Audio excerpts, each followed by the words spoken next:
This episode of the CyberWire is made possible in part by Hunters. Hunters is a SOC platform that ingests data from your IT and security tools and applies a built-in detection engine, encoded with hundreds of TTPs, attack methodologies, and threat intelligence. Security teams use Hunters to reduce mean time to detect and respond by automatically investigating, correlating, and prioritizing suspicious events. Combining Hunter's SOC platform with Snowflake's data lake can help your security team achieve greater coverage at a predictable cost and mitigate threats faster and more reliably than SIEM. Visit hunters.ai to learn more.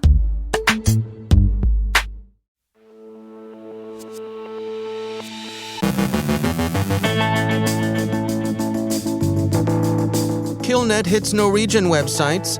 Hacktivists are tied to Russia's government. Amunet is a case study in C2C market differentiation. C2C commodification extends to script kiddies. Andrea Little-Limbago from Interos examines borderless data. Rick Howard speaks with Cody Chamberlain from NetSpy on breach communication. Roscosmos publishes locations of Western defense facilities and subsequently says it sustained a DDoS attack.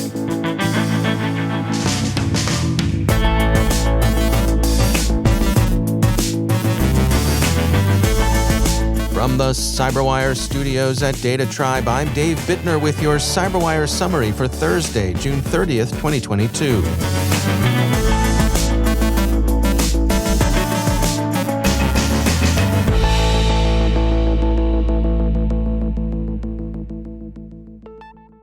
Killnet, operating again as the Cyber Spetsnaz, yesterday announced a campaign against Norway in its Telegram channel. The post led with a doctored photo of Norway's Foreign Minister Anniken Huitfeldt, in which she's called Mrs. Error and made up to look like the Disney villainess Maleficent. "Good morning, Norway," the introductory text read. "All units to battle." This was followed by a list of Norwegian targets.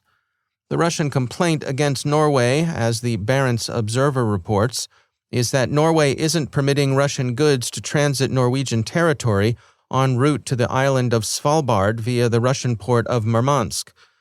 Thus, it has some similarity to the Russian complaint against Lithuania, which had prevented shipment of some goods to the non-contiguous province of Kaliningrad, and which also attracted the attention of Killnet. Svalbard is under Norwegian sovereignty, but a treaty guarantees Russian coal mining operations on the island. Members of Russia's Duma have questioned Norway's sovereignty, given what they call Oslo's violations of the Svalbard Treaty, and the AP reports that Norway's ambassador to Moscow was summoned to the Russian Foreign Ministry to give an explanation of Norwegian policy. The cyber attacks claimed by Killnet have been distributed denial-of-service incidents. Several sites were disrupted for a matter of hours, but Norwegian authorities said the effects were limited and have been largely mitigated. Norway's NSM attributed the attacks to a criminal pro-Russian group and are investigating the group's possible ties to the Russian government. Bloomberg reports that Hacknet, a nominally independent pro-Russian hacktivist group that's denied answering to Moscow, may in fact be tied to the Russian government. The source of the attribution is Mandiant. John Hultquist, Mandiant's vice president of intelligence analysis, says, "It's important we scrutinize the actors who claim to be Russian hacktivists because the intelligence services regularly use that facade to carry out their operations. If we wait until after a major attack to ask who is really behind these personas, it may be too late." This is unsurprising. Russian intelligence and security services have long operated nominally independent hacktivist groups. Guccifer 2.0's actions during the 2016 U.S. elections are an example of the practice. The group was eventually associated with the GRU. While Russian cyber attacks have, like Russian ground forces, fallen far short of expectations in terms of effectiveness, if not in terms of effort, NATO continues to prepare for renewed cyber offenses that could extend beyond the borders of Ukraine. Such cyber attacks as have extended to NATO members have not succeeded in achieving more than a nuisance level of effort, but Protocol discusses Russian capabilities with a variety of cybersecurity experts, who say that desperation could drive Russia to attempt more extensive and more destructive cyber attacks. The views of former U.S. Cybersecurity and Infrastructure Security Agency Director Chris Krebs are representative. He told Protocol, "Once they start losing good options, they're going to start using some of their capabilities they've kept in reserve to strike back at the U.S. and say, hey, wipe off the sanctions. How are they going to do it? It would be a highly visible, likely destructive attack. So, shields up." Looking ahead to such an eventuality, NATO this week announced plans to increase resilience and organize a rapid response capability to address Russian cyber threats.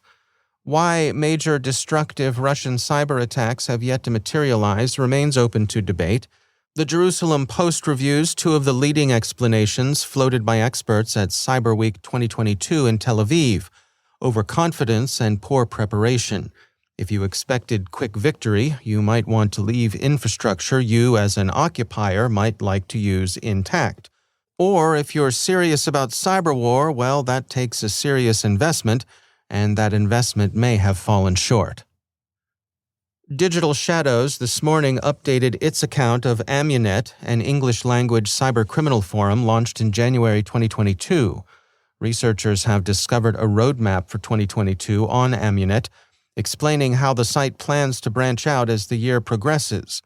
The roadmap highlights the January launch, followed by an intended launch of a leaks circle in March, described as a project for visualization of leaked sources, which has not been identified by researchers. This is followed by the intent to launch their own cryptocurrency in May 2022, which has not been seen in the forum as of June, barring one post in early May explaining that those who shared leaked databases would earn forum credits that can be exchanged for cryptocurrency.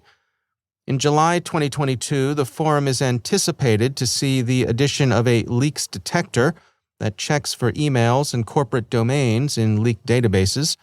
The final stop on the roadmap is set for October 2022, coined as a time-back machine, which is described as a couple of hacking forums returned as snapshots for public observation. While researchers regard Amunet in its current state as unremarkable when compared to other forums, those intended upgrades could be enough to lure threat actors into using it.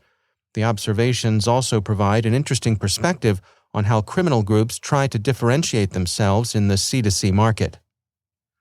Avast has published a study of the way in which teenagers are earning money in the criminal-to-criminal cyber underworld market.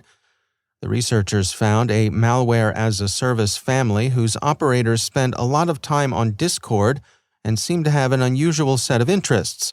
The criminal vendors offered some of the usual wares like info stealers, cryptojackers, ransomware, password scrapers, and so on, but their hearts appeared to be elsewhere. Their offerings instead emphasized features like stealing gaming accounts, deleting Fortnite or Minecraft folders, or repeatedly opening a web browser with Pornhub. That is, Avast points out, the puerile stuff you'd expect from teenagers. It's a side hustle done for pocket money and for the lulz, but it remains criminal nonetheless. Shame on you, kids. You're going to break your mother's heart. Roscosmos, the Russian space agency, released overhead imagery and the geographical coordinates of a variety of Western installations online Tuesday. Dmitry Rogozin, head of Roscosmos, explained, "The entire conglomerate of private and state orbital groupings is now working exclusively for our enemy." He added in his Telegram channel, "Today, the NATO summit opens at Madrid, at which Western countries will declare Russia their worst enemy. Roscosmos publishes satellite photographs of the summit venue and the very decision centers that support Ukrainian nationalists. At the same time, we are giving the coordinates of the objects, just in case." The photos and geolocations include the venue in Madrid where the NATO summit met, the Pentagon, the White House, various British government buildings in central London, the German Chancellery, the Reichstag, NATO headquarters, other government buildings in Paris. None of these locations are secret, which makes what Mr. Rogozin thinks he's up to a bit of a puzzle. The just in case sounds menacing, but it's difficult to see what such a case might be. Anyway, he's displeased with the support Western space companies and agencies have rendered to Ukraine, and he's got the pictures to prove it, darn it. Whatever those pictures prove. And finally, yesterday, according to the Wall Street Journal, Roscosmos press chief Dmitry Strogovets telegrammed that the agency had sustained a distributed denial-of-service attack. You'd think he'd be quick to point the finger at NATO and Nazis and the like, but no, not this time. It's kind of a mystery. Mr. Strogovets said it had been successfully repelled and that it originated from the Russian city of Yekaterinburg. As TASS has been authorized to disclose, after Roscosmos had posted satellite images of NATO's decision-making centers, the state corporation's website came under a DDoS attack. Unlike in March and April, this time the attack did not come from overseas, but from our own city of Yekaterinburg. How such an attack might be staged through Yekaterinburg is unclear, although the city is the setting of the sitcom that features Gennady Bukin, Russia's Al Bundy. So it's got that going for it, which is nice. But seriously, the sitcom is called Happy Together. It's a pretty good show based on the iconic American program Married with Children. Seriously, shoe salesman? Check. 2 kids? Check. Dissatisfied wife? Check. Dog? Check and double check. Football star in high school? Checkaroonie. Okay, futbolist is soccer player, not American football player, and Gennady was probably a fullback and not a halfback like Al, but close enough for government work. Anyway, Roscosmos, that's a government agency, right? Well, just looking at some latitude and longitude numbers here, we're looking at 56.8431 north and 60.6454 east. Seriously, we just Googled it. Just in case.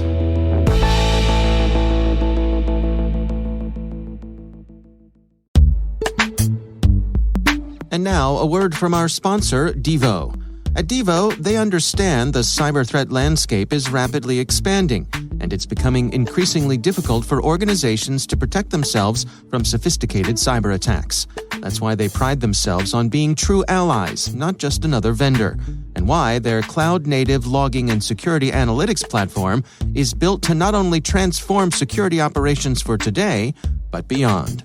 Devo is always looking to learn more about how they can continuously support and serve the cybersecurity community, and their CEO, Mark Van Zadelhoff's new podcast, Cyber CEOs Decoded, is part of that commitment.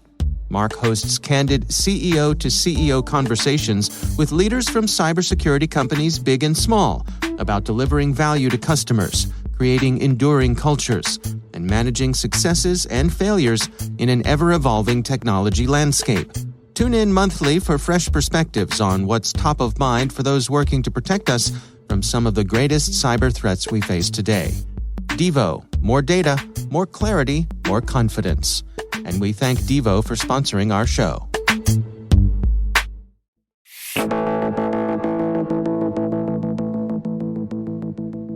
When a breach occurs and you find yourself in the heat of the moment with all of the emotions that come with that, communications are key. Our own CyberWire Chief Security Officer Rick Howard checked in with Cody Chamberlain from NetSpy about that. I'm joined by Cody Chamberlain. He's the head of product at NetSpy. Thanks for coming on the show, Cody. So NetSpy is a penetration testing company, but today we're talking about breach communication as part of any organization's resilience strategy. And we've come a long way, Cody, from the early internet days when nobody would admit in public that they had been breached, for fear it would damage their reputation. That changed in 2010 around there when Google admitted that the Chinese government had penetrated their networks in something called Operation Aurora. And that single event, coupled with a bunch of breach notification laws in almost all the states, changed the landscape. And today it seems there is some organization every day announcing they've been breached somehow. But it doesn't mean that they're good at it, right? So there are plenty of examples of organizations that seem to have a handle on breach notification and others who appear to be making it up as they go. So let's start there, Cody. What is breach communication and why should organizations put resources behind it? When you look at breach responses or breach communications, there's really the two pillars. There's the things you have to do and the things that you should do from a client or a customer perspective, respective of what industry you're in, what compliance requirements you have. There are certain things you're just going to need to provide at certain times. On the other side, you have your customers, and you want to provide a very high level of customer service and retain your customers. And doing so and communicating with them with empathy and transparency is really key. And those are the two things that I really see as the most important kind of pillars of communication. So in order to be good at this stuff, it goes without saying that you have to prepare for it, that responding to a breach should be part of the company's overall crisis management plan. So what should security leaders be thinking about here in terms of incident response? At the end of the day, plan the work the plan, right? And that's really key because practice makes perfect. And taking the time to develop the IR policies, not just in your CSIRT organization, but with your public relations team, your communications team. We're not always known in security as being great communicators, especially on a customer perspective. When you do tabletops, when you do policy development, there's no emotion involved, right? It's a Tuesday afternoon. We're being proactive. But in the moment when you are leading this incident response or you're the CISO or whatever, and you realize this is a real breach, a real incident, emotion's going to take over. We're human. I think a lot of us have been in the room when we've seen somebody jump to the best case scenario, or they jump to, oh, it's okay because the firewall is there and we're segmented, only to realize later that the segmentation rules are a little more porous than maybe we thought through testing. So by really building that structure, building those processes, knowing here's who we're going to work with if things get really bad, when we have to kind of break glass and helicopter the third party in, trusting that process. And the more you do that, the more you develop that and have confidence in that process, I think the less emotion is going to take over, which helps. This isn't something that's probably an enjoyable exercise, right? I don't think anybody likes preparing for the bad thing, but it's the reality of the industry. And like you said, it happens more and more and more. To make sure we are fully prepped, we just do. We have to practice, we have to focus, and do that in a way that we can be resilient against what are some extremely motivated attackers, it seems. One thing practicing an incident response plan does is get the executives in the mindset of when they will go public with the information. And you can either go public early without having a complete understanding of the incident, and then, later get accused of holding information back or even lying when the new facts emerge down the line. Or you can wait until you have almost a complete understanding of what happened, but then you get accused of withholding information from your customers. So how do you advise your security leaders on this concept when you're out talking to them about this? I'm sure I'll get some eye rolls, and it's like, it depends, right? That's the answer I get from everybody I talk to. It depends on the situation. Yeah, it depends on the situation. The reality is a lot of organizations at the end of the day are going to have specific requirements. And that's really unfortunate for organizations who want to be very customer focused. I think having empathy with your client or your customers saying, hey, this is what we identified. We hear you. We understand you want to know X. We're investigating X. And we have these experts involved or whatever, just being transparent with what you're doing, I think helps appease that. Yeah, I was going to say, you guys advocate transparency for all organizations doing this stuff. And I think you're right that you'll get cut some slack because you tried to do the right thing. You may not have gotten it completely correct, but you were being transparent with the information you knew and try to communicate that as a series of things as you go through the crisis. Is that what you mean by transparency? That's exactly it. And again, you're going to be constrained, right? There's certain things that you're not going to be able to share, but acknowledging that as well, right? Like, these are the things we just can't share. It could be a legal issue. It could be a law enforcement issue. But again, acknowledging that, showing like that empathy of like, I understand what you're going to want to know. All good stuff, Cody, but we're going to have to leave it there. That's Cody Chamberlain. He's the head of product at NetSpy. Thanks for coming on the show. Thank you. It was a pleasure.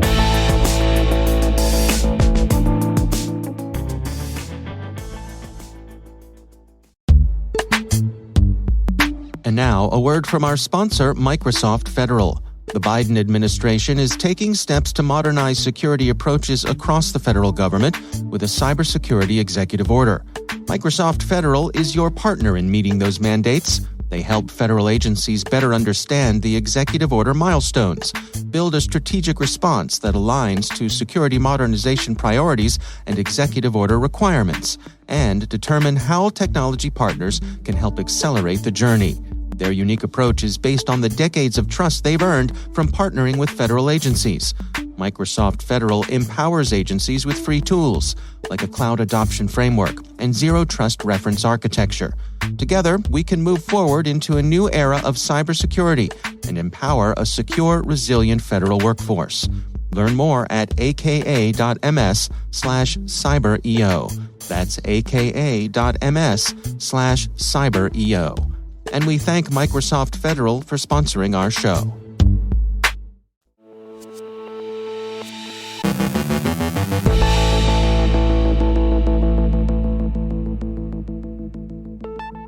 And I'm pleased to be joined once again by Andrea Little-Limbago. She is Senior Vice President of Research and Analysis at Interos. Andrea, always great to welcome you back. There is this notion of borderless data. This idea, I suppose some would say, there's that whole data wants to be free and the internet connects the world. But we're seeing some evolution there, yes? Yeah, I think for the longest time, and this was especially, some of the foundational aspirations of the internet were for, a global, free, and open internet. That's the aspiration. And I think that still remains the aspiration in many segments of the tech sectors.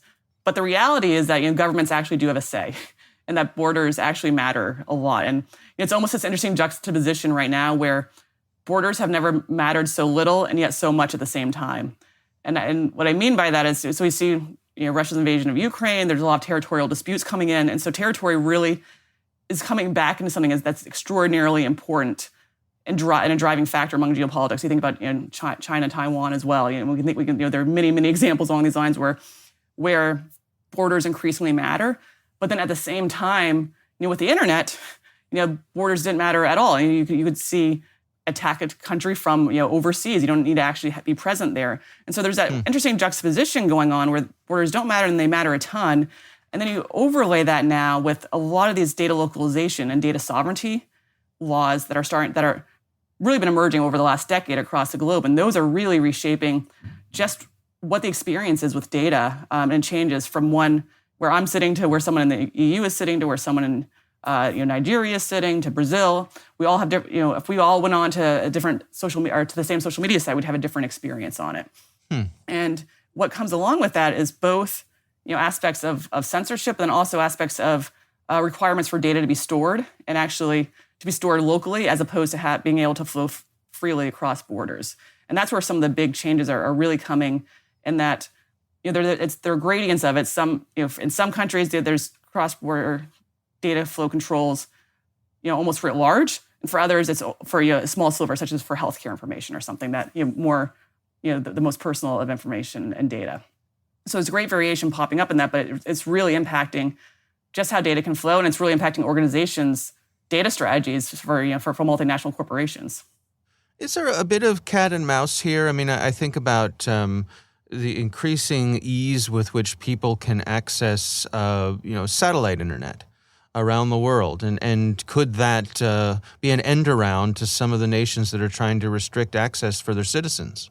Yeah, no. So I think that's a good way to put it. Because I think there will always be citizens trying to work around it, and we've seen that over time, right? So even in the most restricted areas, citizens are finding a means to work around and access data. And I think that will always be perhaps in one segment of society, but that isn't necessarily what global corporations can pursue when they, if they're thinking about their global footprint, what their strategy is going to be for data minimalization, where they should be storing things. And so I do think for that segment of society that wants to find that workaround, they'll continue to try and do that. But for corporations that have to stay within the legal frameworks of the of the sovereign area that they're in, they can't necessarily do that. You and I have talked in the past about this idea of a splinter net, that we could end up with regional versions of the internet. To what degree is that playing out? Yeah, I think we're seeing that increasingly happen. I mean, even in the U.S. right now, there's an executive order that's being passed around. It has not been actually passed, but it's been draft versions circulating that would try and limit various kinds of U.S. citizen data from falling in the hands of potential adversaries. And depending on what that's something to keep an eye on, where the U.S. has strong been a big proponent of cross-border data flows and so forth. Even the U.S. starting to rethink some of those strategies, and it's not just, and that's in large response to what's going on across the globe and what's going on in the EU. A lot of the companies in the U.S. already have to be GDPR compliant because they need to actually have economic activity in Europe, and then they see what's going on as far as just what happens with unchecked data flows is becoming a larger national security and economic security issue, and so the response. So as we continue to see various kinds of data breaches, data theft, destruction through wiper malware, governments are stepping in, and one path they're pursuing is more so is data localized data storage. In the past, because it is the pendulum kind of swings, right? So initially it was storing everything on premise. Then with cloud computing, you could store wherever you want across the globe, not even know exactly where it might be. And now it's kind of swinging back, like, oh, maybe we should rein that in a little bit and actually know where the data is. On second thought, it might be a good idea for us to know where our data is. Yeah. Yeah, and it does. It introduces different threats, right? So in the U.S., if data, Canada has some data localization laws. That's probably not as viewed as much of a threat, for companies having to store data in Canada. If it turns out it has to be somewhere that may not be as friendly to the United States, or it may not be in a place that protects human rights as well, that becomes a much bigger issue. And so even the implementation of these laws has different meaning, even if they're the same kind of laws, depending on where they are. All right. Well, Andrea Little-Limbago, thanks for joining us.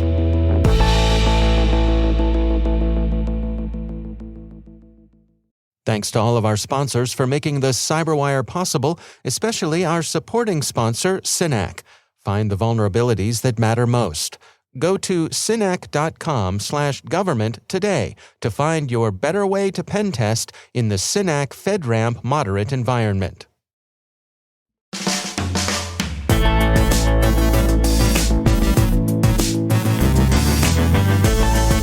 And that's the CyberWire. For links to all of today's stories, check out our daily briefing at thecyberwire.com.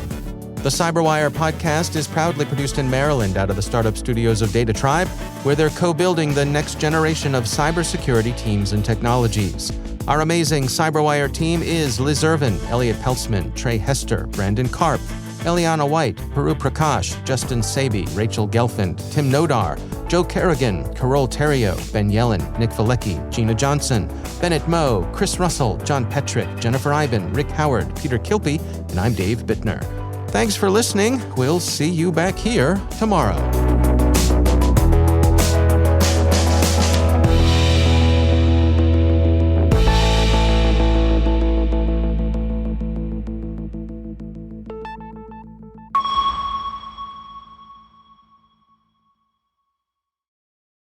Hey everybody, Dave here. Are your sales and marketing teams tasked with ever-growing brand awareness and lead gen goals? The CyberWire is a great way to put your message into the ear of decision makers across cyber and help fill your funnel. We have great sponsorship opportunities available, but we're filling up fast. Contact our team now to learn more about how sponsorship of the CyberWire can help build your business at thecyberwire.com/sponsor.